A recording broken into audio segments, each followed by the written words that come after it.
Welcome to the ReaderHouse Author Roundtable, where authors from all walks of life come together to discuss the trials, tribulations, and triumphs of publishing their books. I'm Alice Stockton Rossini. Join us here every Saturday night at 8 o'clock, or listen to our podcast anytime on Spotify, Apple Podcasts, Stitcher, TuneIn, and PodServe, just to name a few.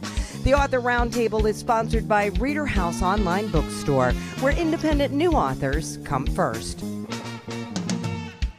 John A. Kellum, a doctor of intensive medicine, has had a front row seat to the downward spiral of America's healthcare system, which inspired him to write Code Green, How the Big Lie in Healthcare Affects Us All.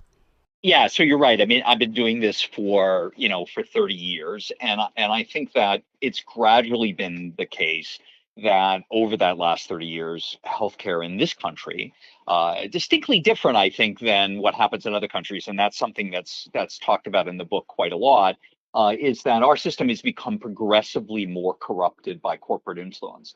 And this wasn't the case, 30 years ago when I started.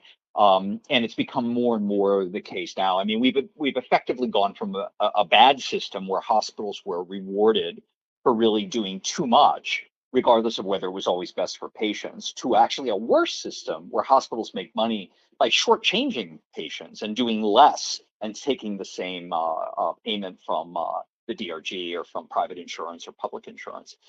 It's really the case that greed rather than fair profit is at the root of the healthcare crisis. And I think physicians really need to speak out for our profession, but most importantly for our patients who really trust us with their care. And in the case of the ICU where I work, they trust us literally with their lives. Yeah, and the healthcare system is making money off people being sick. I mean, should taking care of human beings be a for-profit business? Well, I think that's kind of the point, right? Does the profit model really work for medicine? And if it does, if we can try to say, well, look, we want there to be, I mean, we're so fixated on profit models in this country. Everything else is sort of labeled to socialize this, and it's branded as being somehow inferior or evil. But taking that aside, even if we say, well, look, we really want the system to be for profit, the problem that we have is that our system is not aligned with patient values. The only way the hospital can make money, because the payment is fixed. Hospitals are paid a fixed amount of money for a diagnosis through what's called the DRG, or diagnostic related group. It's basically a label that is affixed to a patient based on their diagnosis. And then the only way the hospital can make money is to spend less money on the patient than they're getting for that particular DRG. So they're motivated basically to try to shortchange the patient a little bit is one way to say it. I mean, if this were a restaurant that we were talking about, we wouldn't tolerate the fact that, we ordered the lobster mac and cheese, but it really kind of tastes like chicken. And that's what the hospitals do all the time. And they have mechanisms in place to allow them to get away with that. So what do you advise in your book? Well, I think it's really important, I think, to start with really understanding the problem. And I think that's really where the difficulty lies, because I think that, unfortunately, the pundits, have really, and the politicians have basically decided that healthcare is too expensive because we do too much. And as I show in the book, and with countless examples, that really doesn't add up. Particularly if we look at what other countries do, which in many cases is the same or more, but they don't spend as much money, and the outcomes they get are at least as good, and in some cases better than what we have here. But even if you believe this is the problem, if you believe that we do too much, the solution that these politicians and pundits have come up with is to basically tell hospitals, well, just do less and you can pocket the difference. It would be sort of like, and I say this actually in the book, it would sort of be like if you go to a restaurant and the waitress says, or the waiter says, well, just trust me, I'll take care of you. Don't worry how much it's going to cost. And you get all kinds of dishes that you never ordered. And you're expected to pay for it. That's kind of what our system was, 20 years ago. Our system today is one in which we've decided up front what the bill is going to be. We've said, oh, it's going to be $100. And you thought you were going to get a nice piece of steak, and instead you get a hot dog. And you have there's nothing you can do about it. And that's basically the system that we've moved to. And neither of those systems are desirable. So I think people understand that our system is broken. I think most people get that, but feel frustrated that they can't do anything about it. I mean, they can look at voting records of their congressmen. You know, you can write your congressman, you can get petitions going, but what is the solution? Yeah, so I think there are some concrete steps that can be taken, right? Once we understand the problem, and again, I do emphasize the fact that I think people don't really understand the problem. People's minds are still fixated on the system we had years ago, and they're not fixated on what's currently happening. But okay, if you sort of say, look, I think there are two areas. There's the policy area, which is what you were starting to talk about, and I do think that's going to be the most effective. But there are individual things that patients can do as well. But if we focus on policy for a second, there are healthcare monopolies that have basically been created all over the country. Hospital systems are buying up independent hospitals. They buy up doctors' practices, they buy up diagnostic imaging centers, and even insurance companies. When a hospital owns all of it, we call this an integrated delivery system, or an IDS.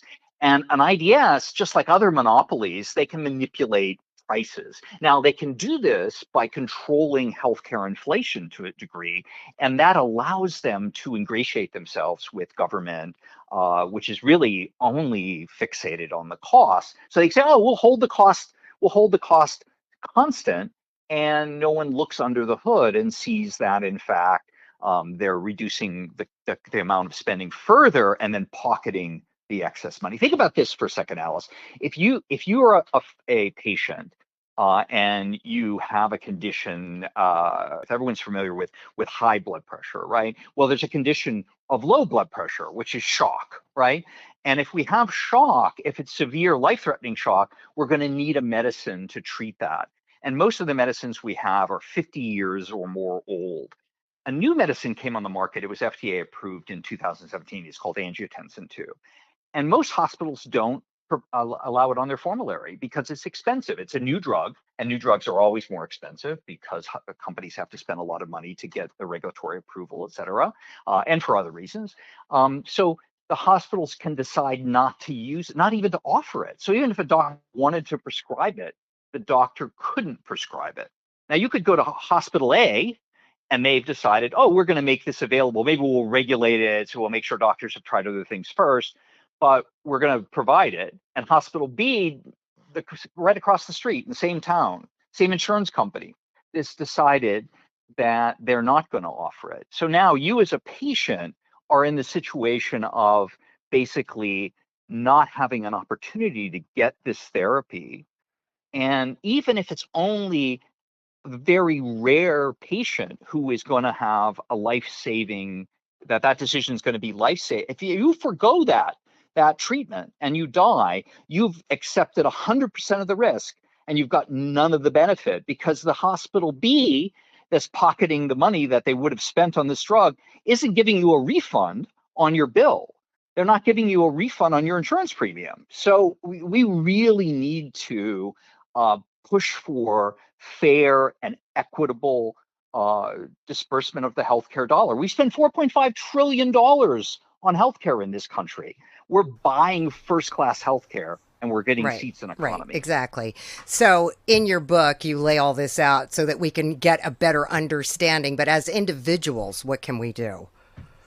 Yeah, so I think that as individuals, it is important to realize that our steps are going to be much more limited. But if we understand the problem, and we're fortunate enough to live in a community that does have some options. Some communities don't have any options at all because of this monopoly situation, right? If you have a single hospital system in your community, there's really not much you can do, right? if particularly if that hospital system owns all the physician practices, and so essentially all the doctors work for them. But in many communities, there are some options, and you can say, this hospital practice, this doctor's practice, they're independent. I'm going to go there and not go to this one, even though the other one that's owned by the hospital has such great advertising. They have such great, the physical plant is much nicer looking, and blah blah blah. But the reality is, those doctors have a conflict of interest because they're basically having to work for the hospital that may want something different than what's best for you. So you can choose that. You can also look at hospitals. You can look at hospitals. There are some hospitals that are not as profit-minded as others. Now, they're all profit-minded. And frankly, in our system, in order to compete, they have to be somewhat profit-minded. But some are far more egregious in their profit focus than others. And a lot of people don't realize, but a lot of this information, whether you're a publicly traded company, as many hospitals are, or owned by a publicly traded company, or it's a non-profit, things like the salaries of the CEO are available online. They're in financial disclosures that are public. And if your CEO of your hospital system is making $5 million a year with a $10 million bonus, you can be pretty sure that they're prioritizing profit over patient care. And that's something you can do. And I just, I think it is important, as you said earlier, it's also the necessity really for patients to advocate for these things, not just at the bedside, but also at the ballot box. One thing's for certain, the only thing that will change is if patients, the public, demands there to be change. And that starts with understanding the problem. But John, you know what? Most people are just trying to get through the day, go to work, put food on the table, get the kids through college, get them everything they need. And suddenly you're sick. Now you're sick. Like what you're talking about, it's a lot of research, and it's research you need to do when you're well, not when you're sick, not when you've already got cancer, not when you already need a doctor. Like this is stuff, everybody needs to look into right now, because it's a lot once you're in it, to do that kind of research and say, well, is there somebody else? Is there somebody cheaper? Is there, you know what I mean? Like I need help now. Yeah. So it's, I think your point is well taken, and that is we need to start looking into this now, all of us collectively, and demand what we deserve. I just real quickly before I let you go, how do you feel about, the system in Canada, socialized medicine? Is that dangerous? Is that not the direction we want to go in? Yeah, well, there's a lot of discussion. In my book about the hospital systems in different countries. And, we have as many different systems, it seems, as we do countries. And, everyone, for example, Canada, everyone thinks, well, the Canadian healthcare system, they describe it as though it's one healthcare system. Actually, it's not one healthcare system. There are different healthcare systems in Canada because every province has their own healthcare system, and it's different in the way that certain differences are in terms of the kinds of things that they cover, the system that they have in place. Canada does not have a perfect system, but I would look to countries like Norway, like Italy, countries that have really approached this in a different way, and have approached it in a way that says, look, what we were trying to do here is provide the best care to our populace. And you know what? I mentioned Italy. Italy has 8 physicians for every 1,000 patients. In the United States, we have 2.6. We have 2.6. Come on. And so, that's part of it too. It's a scarce, and that's part of it. It's so expensive to go to medical school, and so you have physicians that are essentially in debt when they start, and that allows them to be also manipulated by hospital systems. Well, my gynecologist stopped delivering babies. She was like, I can't do it. She's just treating people, but she's not delivering babies because of the cost of malpractice insurance. So that's crazy. And she's a great doctor, right? So I'm glad you're sounding the alarm here, and I hope you're getting out and talking about this. Well, there is an advantage that I have, and that is that I'm still very active on the lecture circuit for the professional meetings and things like that. What I need to pivot to, and the book just came out, so these things do take a little bit of time. But what I do need to pivot to is speaking to public groups and things like that. But these podcasts are helpful, so thank you very much. Listen, thank you, and good luck with this book. Seriously. Thank you. I really hope you can make a difference. Thanks a lot, Alice. A nurse at her local hospital, where she also wrote articles for a monthly newsletter, Sister of Strength, aka S.O. Strenuo, is now a substitute school nurse and author of My Sister, My Protector, a book she hopes will speak to and for those in need of both. Yes, and it's something that I felt was being ignored or that people didn't realize. The book is about child sexual abuse, and 1 in 4 little girls under 12, 1 in 6 little boys under the age of 12 have been sexually molested. Usually that person is somebody that they know, somebody perhaps in authority, whether it be a family member or coaches or teachers, but it's usually someone they know. A lot of times that abuse is a generational abuse. So what happens might have happened to their parents, and because it happened to the parents, they don't really see it as abuse when it comes to the next generation because it's their normal. I have read that. Yeah. Oftentimes that spans a generation. So, I mean, this is something that has been in my personal family, and being in the nursing field. I mean, it was a very emotional book for me to write, very cleansing book for me to write. And it was to the point that I almost didn't write. I put it down for, I'd say, a good 6 months. And I'm like, I can't do this. And then I would get a patient that perhaps has gone through something similar. And I'm just going to tell you, I had a patient, a young person. He was maybe 20 years old, early 20s, coming in for bariatric surgery.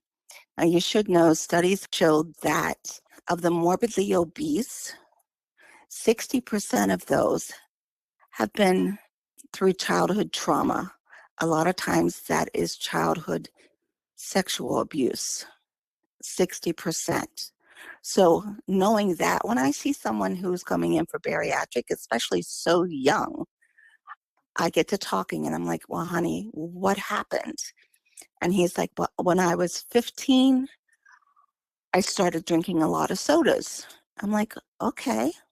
And then it just added to this, and he just started eating. And I'm like, what happened when you were 15? And he just broke down and started crying.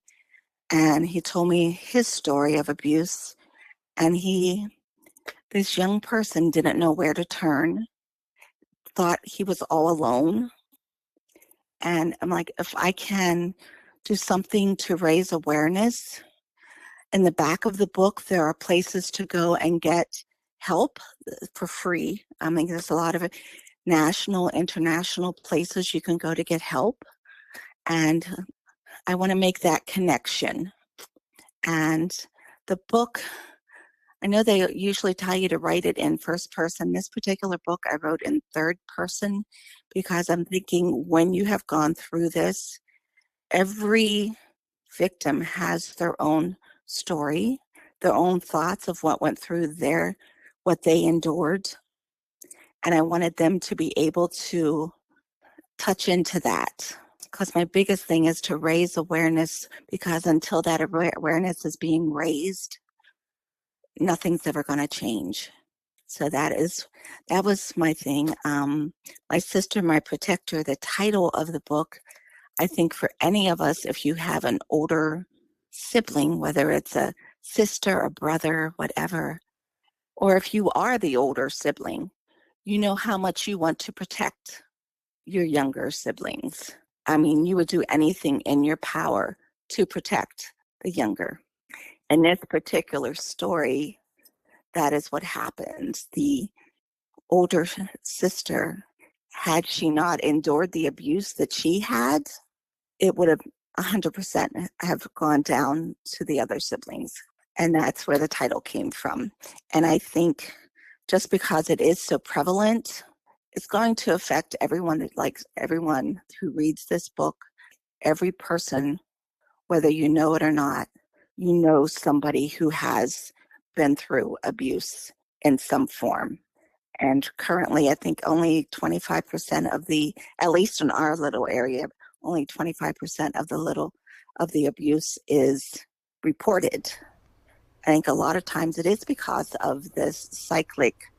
Well, also when you're a child, you don't want to say something about your uncle, your sister, your dad's best friend, your father, your mother, whoever's doing the abuse. A lot of times kids won't even admit that it's happening because they don't want to get, anybody in trouble, or they don't even realize that what's happening to them is wrong. And I think it's more that they don't even realize because there is a grooming that goes on.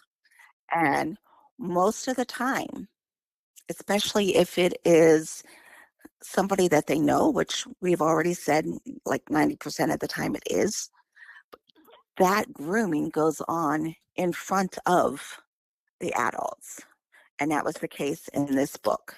And especially, and when that abuse takes place at a younger age, I mean, your brain is a wonderful thing, and it tries so hard to protect us. I mean, God is amazing, and he tries to protect us as well. But whenever you do that, it kind of sends misfiring in the brain, and it causes these imbalances that, although it might have started when you were only like 5 or 6, those imbalances are going to follow us through the rest of our lives unless we seek the help.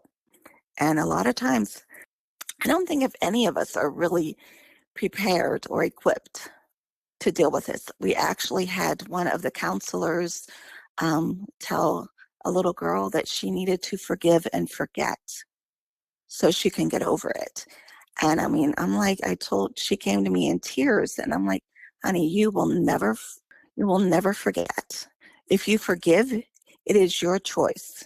When you are like, I'm not going to let them have that power over me, you will forgive, but you will never forget. But you can choose what you do with that, whether you want to turn it in to help someone else or let it, because it will slowly eat away with you. But everywhere that I do go, I am amazed at that people, might be people that I've known for 20 years, no idea. And they're like, this is my story. And that is the thing that is so amazing to me, that there are people out there that, they suffered through stuff, and they just, because it was always a family issue, and it stays within the family. And if everything looks perfect on the outside, you don't bother to see what's on the inside of those walls, those 4 walls. And I think as people in general, we're taught that too. You have to put up this front that you're perfect at all times. And as long as you look perfect, no one's going to dig in deeper. And I have spoken with Stop the Silence. They are an international organization. They do counseling. They do education seminars for, whether it's to the doctors, to different places. What should you see? Whether it's to the teachers, wherever they're needed to do seminars, they will come in and do different seminars and with the counseling. So any of the profit, which since it just came, we're just now starting to push it. There isn't a whole lot of profit yet, but any profit is going to be going to their organization. That's awesome. To help in the fight. So, because it's like something to me, it's something very near and dear to me. It's happened to people that I love very much.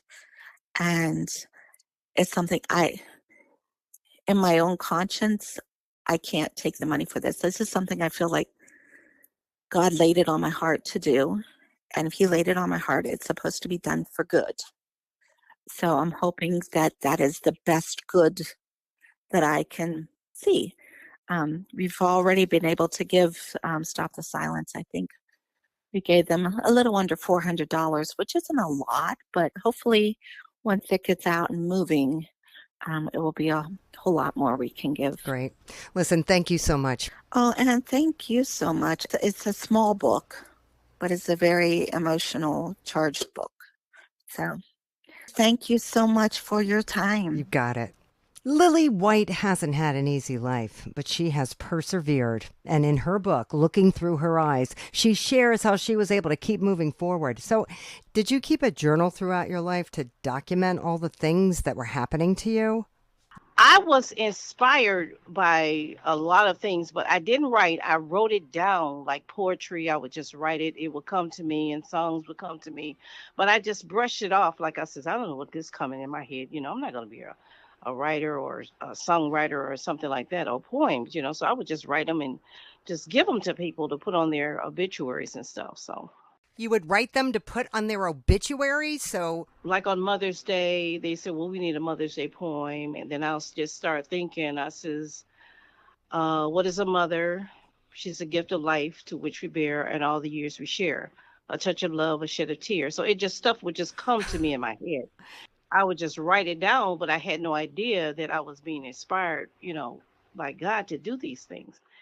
Um, Looking Through Her Eyes is a book of what I went through in life, the pain, abuse, rape, and how God got me through all of it through prayer. It's a lot of stuff in that book that is true events that happened to me. it sounds like you went through a lot of stuff. Ooh, my abuse really started when I was a kid. I can remember back at 5.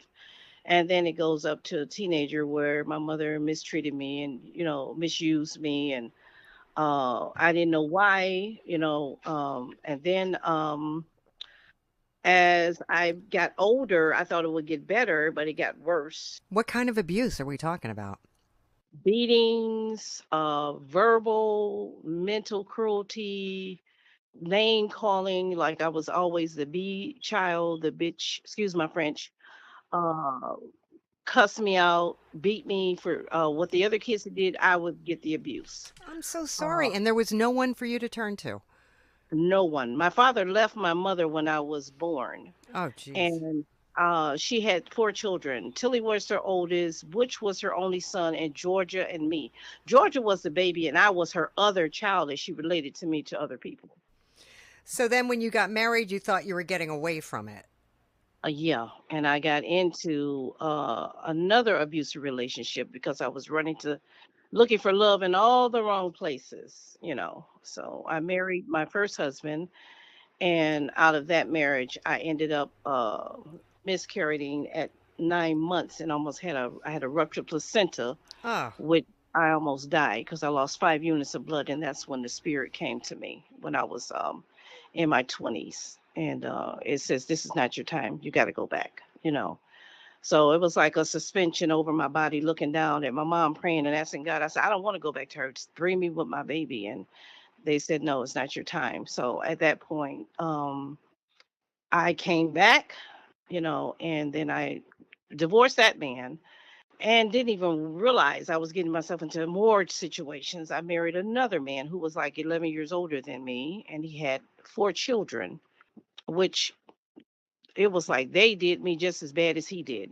He would beat me, drag me down the stairs, and oh my God, it was the second marriage was worse than the first. And I would run to my mother for help, and she says, don't come here looking for help because I'm not going to help you. Go back to your husband. I like your husband.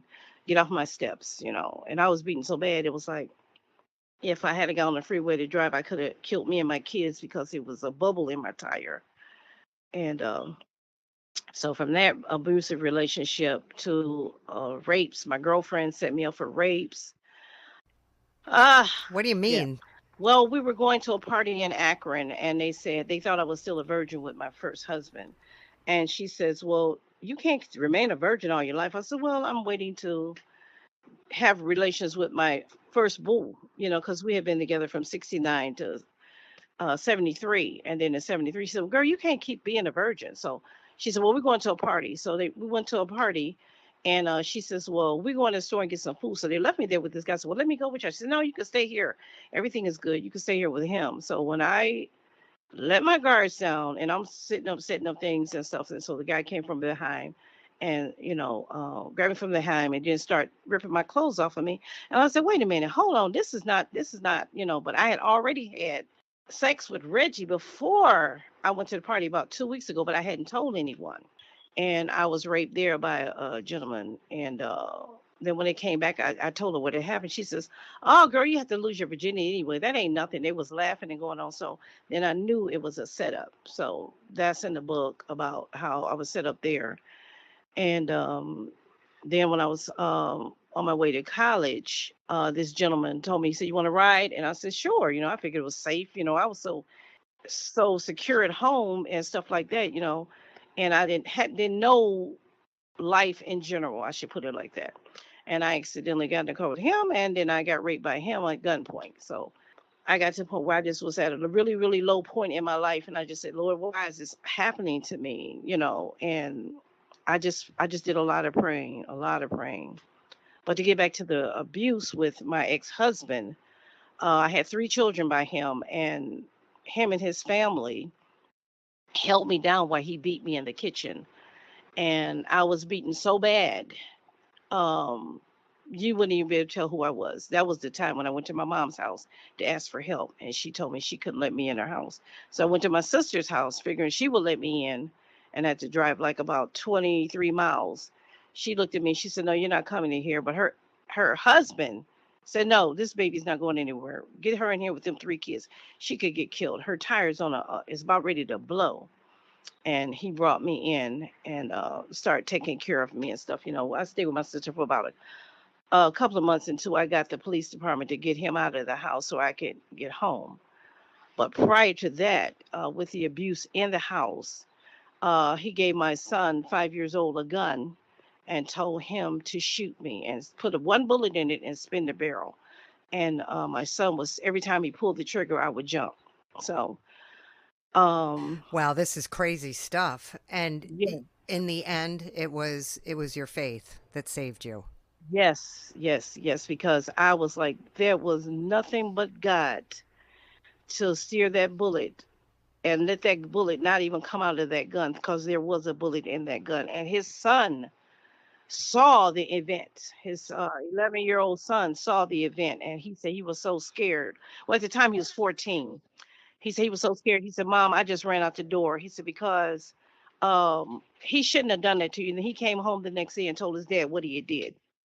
And his dad says, "Did I do that?" He said, "Yes, you did." He said, "I was standing right here when you tried to kill mom and you gave the gun to my 5-year-old brother and told him to kill mom." Wow. Yeah. So it's a lot. But why did you write this book now? Something kept telling me to do it, but then something came and said, your story can inspire others to come closer to God. So you need to get your story out there. Let them see what you went through and how you could help someone else who was going through a similar situation. So I was being ministered and what didn't even know it while I'm sleeping, you know what I'm saying? And things was talking to me. And my kids said, "Mom, go ahead." My son and daughter said, "Mom, go ahead and write it," because and then when I was telling them the story, they're older now. Um, they was crying. And so I said, "Well, you know what, let me just write it and see what happens." So what do you do now? What's your next plan? I'm having a book signing, and then Fortune is doing a social media page for me Great. to put it out, and then they have a lot of advertisement with Google, Barnes and Nobles. A lot of people have the book online. That's great. I really hope you can get your message out there. I really do because I think I was young, naive, and I'm not gonna say dumb, but didn't have a lot of experience. And I wish someone would have said something to me or told me. I would see a lot of movies that would, I said, my story is a lot worse than these people, and they're sitting out there telling, so why don't I just tell my story? So I'm just hoping that maybe somebody's in a situation where they're being abused and they feel that they have nowhere to go. Turn to God. He'll lead you the right way. You know what I'm saying? Right. Listen, Lillie, thank you so much for taking the time to talk to me. Not a problem, baby. Thank you for asking. Patrycja Siatkowska says she received a message from God to write her first book. It is entitled The Cure.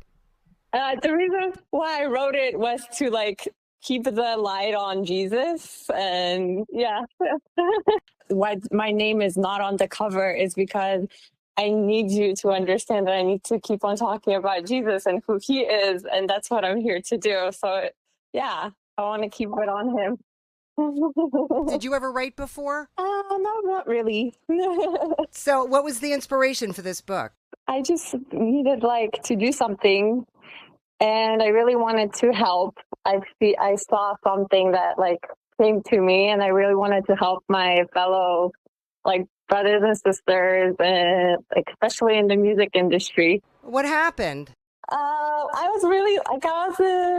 really needed some light, and Jesus just came to me one day, and he kind of showed me the way out of the darkness. It always starts with love. So yeah, I really wanted I wanted some love in my life. I loved partying. I loved going out with my friends, and I had a really big love for music and for the people that attend parties and shows and the people that make the music.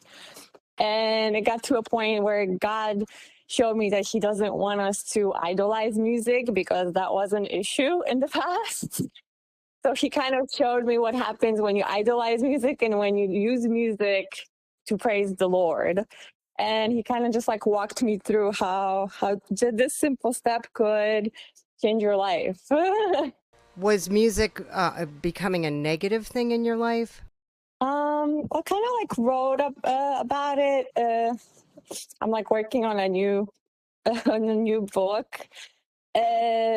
But it was always very positive. I always used it. God used it as a way to unite me with other kids, and to meet new friends.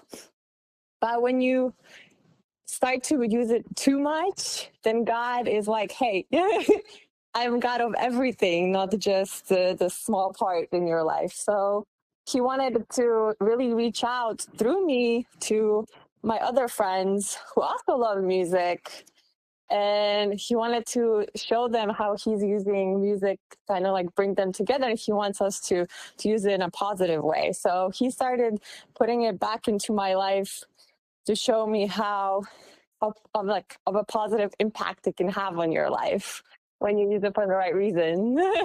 Do you talk about how you came to this? Well, I focus on the light of how to get out of that darkness. It's like a mind game that you hear in songs. It's called a love game that kids it plays with your head, and you think you're playing something for love. Can you give me an example of what you're talking about? Well, once you read it, you have to. The book is about having a connection with God, not with me. It's a motivational book in different sections that kind of walks you through just into having a day filled with light to walk with. For example, all humans have eternal souls, and it gives you a reflection of what does that mean, that we have to respect all people, and we have to respect our souls, and we have to remember that everybody is a soulmate in heaven, and we have to respect everybody. And then the next page, a little chapter section, is our mission is to unite with Jesus. That is our only way to survive. So it walks you through, it's not a focus book on what happened to me. It's a focus on how we should walk, how we are to, not should, but how we could walk to be in the light. So it's a connection to God that everybody gets to have with him. That's why I emphasize that when you read it with him. You pray. There's Bible verses in there so you can listen to his words, so he can walk you through. If you want to understand something and emphasize with something and connect with something, then you have to understand that Jesus is the word of God. And when we read the word of God, it feeds our souls. That's why there's Bible verses in the book, because it's meant to feed your soul with the truth, with the light. And all these sections, they're not technical. I use some stories that happen, but they're all to connect to, for you to have that conversation with God. Okay, so give me an example of a story that you use to help others connect with God.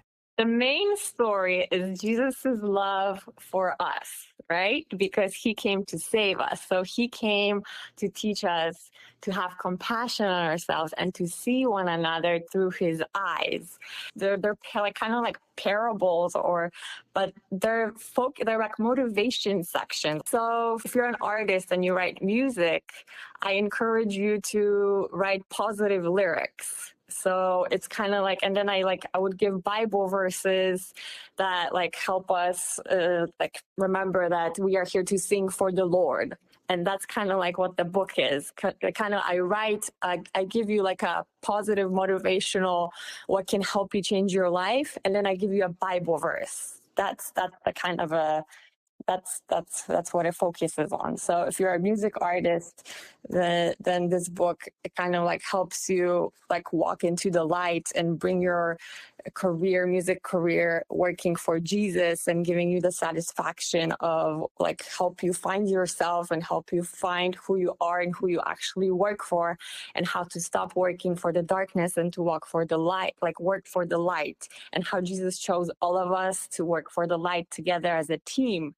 So it's a book that like builds our team of friendship together. There's prayers in there to help us find one another. And it's a book about, it's a book, I believe, that even I received from his love to help us see the world through his eyes, and to help, like, even if you know that you're going to be on the radio or if you're going to be on TV, then remember who you represent, and you represent Jesus, and he wants you to see you in the brightest like light. And like it kind of reminds us that we're all here to unite the world together. And like if you don't know what someone else wants, that you should like pray I recommend praying the rosary and going to church and accepting the sacraments. And I give you step-by-step instructions, like guidance of how to get the darkness out of your mind and overcome mind games, and and kind of walk in the light and not play games for love, but to believe in real love that God is. I mean, you feel that you were chosen by God to write this book, to deliver this message. I feel we're all chosen. So we just have different jobs. But did you always feel that way? No, it was like when I needed some light, and Jesus started giving me light, and he started getting me out of the darkness. And I wrote down what helped me get out of darkness. Like pretty much I was writing down what helped me. But it's not a story about me. It's like what helped me. Like if I were to prescribe you vitamin C because I know it helps me, then I wouldn't like tell you like, oh, why. I wouldn't give you the whole story of me going to the store. I would just say this helped me and it works and you should take it. I also write in the book that if somebody has no idea what you're talking about, if you're going to write mind games and somebody who reads or listens to whatever you're working on right now and hears mind games, then they're going to understand and going to be like, this book is for me. But if someone who doesn't understand mind games, then they do not need to understand mind games, because we're supposed to go the opposite direction of not trying to understand this. We're trying to understand God more. Are you out talking about your book? Yeah, I share the light. Yeah, I'm going with the flow. I'm learning and I'm searching. So it's just, I believe that whoever is supposed to read it, they're gonna read it. Fair enough. Thank you so much for taking the time to talk to me. Thank you. God bless you.